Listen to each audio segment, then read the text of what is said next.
अब आप टीचर हैं तो क्लास के साथ अटेंडेंस, टाइम टेबल, टेस्ट वगैरह पे टाइम तो देना ही होगा ना।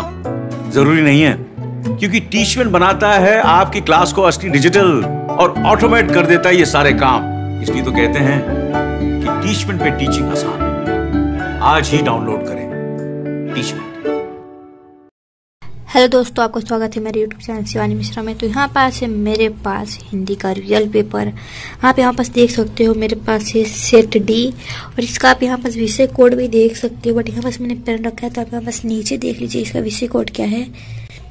तो सेट डी का विषय कोड है 904। देखिए यहाँ पास पेज दिए गए हैं आपके 1 से 8 तक पेज है। पहले मैं आपको दिखा देती हूँ रियल पेपर, मैंने हाथ लगा यहाँ पास। तो यहाँ पास देखिए टोटल नंबर ऑफ क्वेश्चन यहाँ पर 28 टोटल नंबर ऑफ क्वेश्चन है। यहाँ पास आपका टाइम दिया गया है।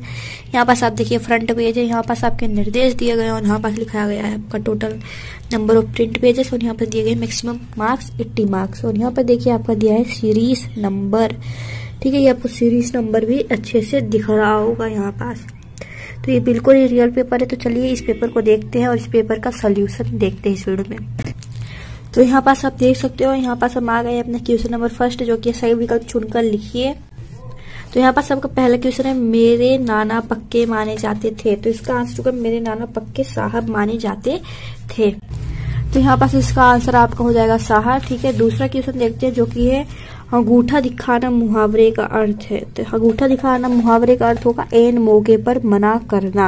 यहाँ पास आपका बी वाला ऑप्शन करेक्ट होगा। ठीक है, ये वाला खा वाला। ठीक है, तो यहाँ पास आपका थर्ड क्वेश्चन, रस के कितने अंग होते हैं। तो रस के आपके 4 अंग होते हैं।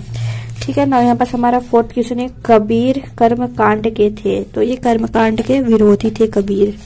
ठीक है, आगे देखते हैं। हमारे यहाँ पर फिफ्थ क्वेश्चन है, जानवरों में सबसे बुद्धिहीन समझे जाने वाला प्राणी।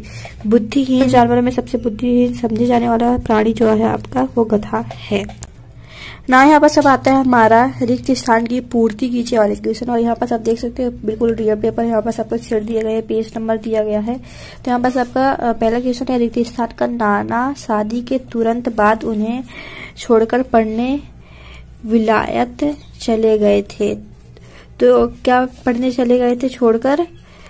बैरिस्ट्री पढ़ने कहाँ चले गए थे? विलायत चले गए थे। तो इसका आंसर आपका होगा बैरिस्ट्री ना। यहाँ पर आपका दूसरा क्वेश्चन है, वर्डों के सार्थक समूह को कहते हैं। तो वर्डों के सार्थक समूह को हम शब्द कहते हैं। क्या कहते हैं? शब्द कहते हैं। तो यहाँ पर आपका क्या आंसर आएगा? शब्द। ठीक है, शब्द आएगा। यहाँ पर आपका थर्ड क्वेश्चन है, खंड काव्य में सग्र होते हैं। तो खंड काव्य में यहाँ पर आपके ऑप्शन है 1 या 2। तो आपके खंड काव्य में 1 सग्र होते हैं। कितने होते हैं ना। यहाँ पर आपका फोर्थ क्वेश्चन है ना। यहाँ पर आपका फोर्थ क्वेश्चन है, ललित भाषा की लोकप्रिय कवित्री थी। तो आपके ललित भाषा की लोकप्रिय कवित्री आपकी कश्मीरी थी। ठीक है, तो इसका आंसर आपका कश्मीरी होगा। अब यहाँ पर फिफ्थ क्वेश्चन है, प्रेमचंद जी साहित्यकार थे। तो इसका आंसर होगा यथार्थवादी। तो यहाँ पास हमने आपके देखे रिक्त स्थान की पूर्ति के सारे आंसर। तो पहले का आंसर बैरिस्ट्री होगा, दूसरे का शब्द होगा, तीसरे का आपका यहाँ पास आंसर 1 होगा, और यहाँ पर चौथे का आंसर कश्मीरी होगा, पांचवे का आंसर आपका यथार्थवादी होगा। ठीक है, और यहाँ पास आपकी ऑब्जेक्टिव वाले एक बार और दिखा देते हैं हम आपको। तो ऑब्जेक्टिव का पहला आंसर आपका साहब होगा, दूसरा होगा एक मौके पर मना करना, तीसरा होगा 4, और चौथा होगा विरोधी, और पांचवा होगा गधा।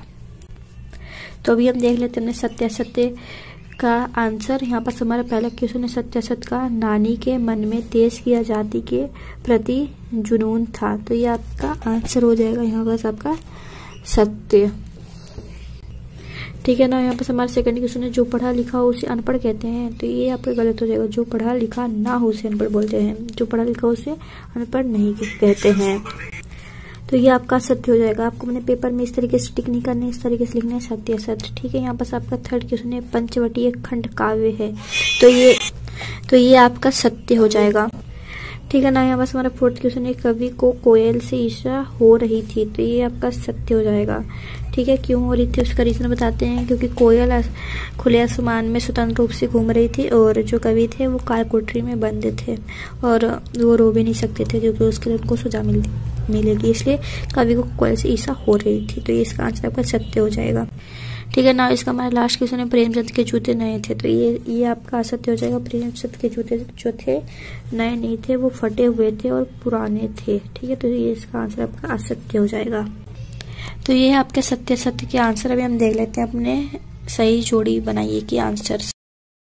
तो चलिए हम देख लेते हैं अपने सही जोड़ी के आंसर। तो पहला क्वेश्चन है हमारे यहाँ पास भूख मिटी की भोजन मिटा, ठीक है, इसका आंसर आपका होगा भोजन मिटा, ठीक है। दूसरा है सदाचार का विलोम, सदाचार का विलोम आपका होगा दुराचार। तो यहाँ पास हम करते हैं इसको दूसरा दुराचार। आपको अपने पेपर में ये लिख के जिसका आंसर जो वो आपको ऐसे सामने सामने लिखने हैं, ठीक है। यहाँ पास आपका थर्ड क्वेश्चन है काव्य के भेद है। तो काव्य के आपके दो बोध है, खंड काव्य और दृश्य काव्य।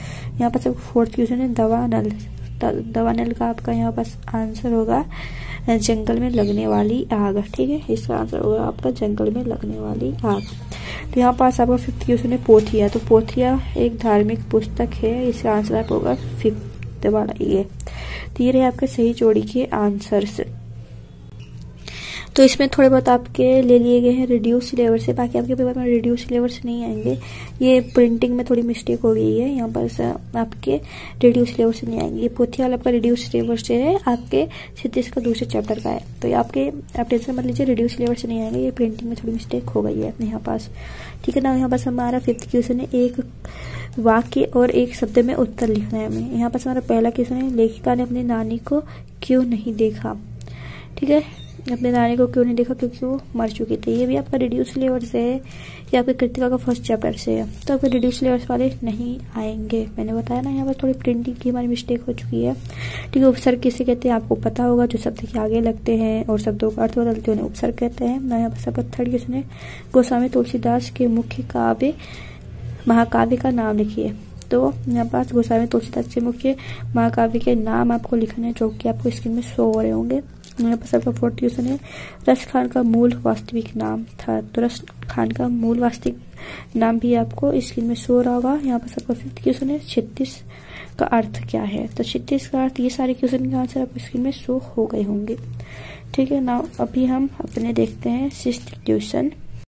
तो यहाँ पास सिक्स्थ क्वेश्चन है तत्सम किसे कहते हैं, उदाहरण सहित लिखिए। और यहाँ पास इसका अथवा वाला क्वेश्चन है तत्भाव शब्द किसे कहते हैं, उदाहरण सहित लिखिए। तो चलिए अपना नेक्स्ट पेज देखते हैं हम यहाँ पास, ठीक है। तो यहाँ पास हमारा नेक्स्ट पेज का सेवेंथ क्वेश्चन है 2 मार्क्स का कि निम्नलिखित मुहावरों का अर्थ लिखते हुए वाक्य में प्रयोग कीजिए। अपना उल्लू सीधा करना, आंख में धूल झोंकना। और अथवा में है इसका निम्नलिखित लोकाकृतियों का अर्थ लिखते हुए वाक्य में प्रयोग करना है। एक अनार सो बीमार और कालाक्षर भेष बराबर, ठीक है। यहाँ पास 8th क्वेश्चन है अनुप्रास अलंकार की परिभाषा, उदाहरण सहित लिखिए। अथवा में है यमक अलंकार की परिभाषा, उदाहरण सहित लिखिए। यहाँ पास 9th क्वेश्चन है कबीर किस प्रकार के संत थे, और इसका अथवा क्वेश्चन है कच्चे सकोरे का क्या अर्थ है। यहाँ पर 10वां क्वेश्चन है रस खान ब्रजभूमि में क्यों जन्म लेना चाहते थे। अथवा वाला है इसका कवि अपनी कोठरी में उदास क्यों बैठे हैं। यहाँ पर 11th क्वेश्चन है ललख्त जी की काव्य शैली का वर्णन कीजिए। और अथवा के क्वेश्चन है मानसरोवर से कवि का क्या आशय है। यहाँ पर 12। तो ये आपका रिड्यूस सिलेबस का, ये आपको पढ़ने की जरूरत नहीं है। यहाँ पास आपकी काफी प्रिंटिंग में मिस्टेक हुई है, रिड्यूस सिलेबस भी इन्हें प्रिंट कर दिया है साथ में। तो देखिए ये वाला भी आपका रिड्यूस है, और यहाँ पास आपके 1 2 और रिड्यूस थे इस साइड वाले, ठीक है। यहाँ पास आपका एक रिड्यूस था, इसमें से कोई सा एक था, ये वाला एक रिड्यूस है, ये वाला। और यहाँ पास भी आपका पहला वाला रिड्यूस है, ठीक है। तो यहाँ पास आपके थोड़े बहुत रिड्यूस क्वेश्चन भी प्रिंट कर दिए गए हैं। तो चलिए अथवा वाला क्वेश्चन देखते हैं, जो कि मनुष्य ईश्वर को कहाँ कहाँ ढूंढता है, ठीक है। ये रिड्यूस नहीं है, आप कर लीजिएगा। आगे देखते हैं यहाँ पास आपके क्वेश्चन। तो यहाँ पास आगे आपका 13th क्वेश्चन है कवि को कोयल से ईर्ष्या क्यों हो रही है, मैंने बताया था। इसका अथवा क्वेश्चन है तो अपना नेक्स्ट क्वेश्चन है गया भागते बेलों को क्यों नहीं पकड़ पाया, ठीक है। अगला देखते हैं, यहाँ पे रिड्यूस आपका, इसलिए अगला देखते हैं ना। यहाँ पास आपका 15th क्वेश्चन का अथवा है लेखक हरिशंकर परसाई जी प्रेमचंद जी को क्या सलाह दे रहे हैं, ठीक है। इसका अथवा क्वेश्चन है लेखक ने प्रेमचंद को किन किन उपाधियों से विभूषित बताया है, ठीक है ना। यहाँ पर 17th क्वेश्चन है आप अपने पर्यावरण को सुरक्षित रखने के लिए क्या योगदान दे सकते हैं। और यहाँ पर अथवा है आपका क्वेश्चन नीचे दिए गए शब्दों से कहानी निर्माण करने हैं। झील, पक्षी, पेड़ पौधे, तितली, बरसात, बर्फबारी, मौसम, नदी, पत्थर, मिट्टी, सूरज, ठीक है। 18th है यहाँ बस मुहावरे और लोक आकृति में कोई 3 अंतर। अथवा यहाँ पर अथवा है पेड़ पौधे हमारे लिए किस प्रकार फायदेमंद है। 19 है रस की परिभाषा लिखते हुए रस की अंगों का विभाजन दर्शाइए। अथवा वीर रस की परिभाषा लिखते हुए एक उदाहरण लिखिए। सगुण भक्ति धारा एवं निर्गुण भक्ति धारा में अंतर लिखिए। अथवा भक्ति काल की कोई 4 विशेषताएं लिखिए। ना यहाँ पर हमारा 21 नंबर का क्वेश्चन है 4 मार्क्स का। ठीक है, यहाँ पर देख लीजिए 4 मार्क्स का है। कबीरदास जी की काव्यगत विशेषताएं निम्न बिंदुओं के आधार पर लिखे। ये 2 रचनाएं भाव पक्ष कला पक्ष साहित्य में स्थान। और अथवा क्वेश्चन है माखनलाल चतुर्वेदी जी की काव्यगत विशेषताएं निम्न बिंदुओं के आधार पर लिखे। 2 रचनाएं भाव पक्ष कला पक्ष साहित्य में स्थान। तो ये आप इनमें से कोई एक कर लीजिएगा, कबीरदास या माखनलाल चतुर्वेदी का। यहाँ पर 21 पे क्या लिखना है, इसका संदर्भ और प्रसंग लिखना है इसका। और 23 में क्या करना है, गद्य साहित्य के मुख्य विधाओं के नाम लिखते हुए किसी एक का परिचय दीजिए अथवा कहानी और उपन्यास में कोई 4 अंतर लिखिए। और यहाँ पर 24 क्वेश्चन है मुंशी प्रेमचंद जी की साहित्य विशेषताएं निम्न बिंदुओं के आधार पर लिखिए। 2 रचनाएं भाषा शैली और साहित्य में स्थान। इसका अथवा का क्वेश्चन है हरिशंकर प्रसाई जी की साहित्य विशेषताएं निम्न बिंदुओं के आधार पर लिखना है। 2 रचनाएं शाला भाषा शैली और साहित्य में स्थान। और 25 क्वेश्चन है आपका गद्यांश की संदर्भ प्रसंग सहित व्याख्या करनी है। इसमें यह 2 है। ठीक है, और यहाँ पर 26 क्वेश्चन है अपठित गद्यांश के आंसर देने हैं यहाँ पर आपको। ठीक है ना, यहाँ पर सब आता है आपका लास्ट क्वेश्चन 27 का है। यहाँ पर आपको एक लिखना है, पत्र लिखना है, किस टॉपिक पर लिखना है। अपने प्राचार्य महोदय को शाला शुल्क मुक्ति हेतु एक प्रार्थना पत्र लिखना है। अथवा पे यहाँ पर वार्षिक परीक्षा की तैयारी के संबंध में अपने पिताजी को पत्र लिखना है। और यहाँ पर 28 नंबर क्वेश्चन है निम्नलिखित में से किसी एक विषय पर लगभग 200 से 250 शब्दों में यहाँ पास आपको क्या करना है, निबंध लिखना है। जल ही जीवन है, मेरा प्रिय खेल, पर्यावरण प्रदूषण, हमारा राष्ट्रीय पर्व, कंप्यूटर का महत्व। और यहाँ पास वाला है निम्नलिखित में से किसी एक विषय पर रूपरेखा लिखना है। विज्ञान का चमत्कार, साहित्य और समाज, समाचार पत्रों का महत्व, विद्यार्थी जीवन, पुस्तकालय का महत्व। तो ये है आपके पूरा इस पेपर का सॉल्यूशन। तो ये पेपर आप एक बार जरूर करके जाइएगा, बहुत ही ज़्यादा हेल्पफुल रहेगा आपके एग्जाम के लिए। तो इसमें थोड़ी प्रिंटिंग मिस्टेक है, तो काफ़ी आपके जो चैप्टर्स थे और जो क्वेश्चन थे वो रिड्यूस हो गए थे, उनको भी इसमें ऐड कर दिया गया है। तो आप इसके अगले पार्ट के लिए वेट कीजिएगा। हम आपको और भी सेट्स के पेपर सोल्यूशन देंगे, जिससे आपकी तैयारी बहुत ही अच्छे से हो जाए और अपना पेपर आप छोड़ के आ जाओ। ठीक है, तभी हम आपको 2-3 सेट्स और देंगे। ये डी सेट था, जिससे आपकी बहुत अच्छी तैयारी हो सके। तो इसके लिए हमारे चैनल को भी सब्सक्राइब कर सकते हो, वीडियो को लाइक कर देना, चैनल को सब्सक्राइब कर देना। थैंक्स फॉर वॉचिंग, बाय, मिलते हैं दूसरी वीडियो में।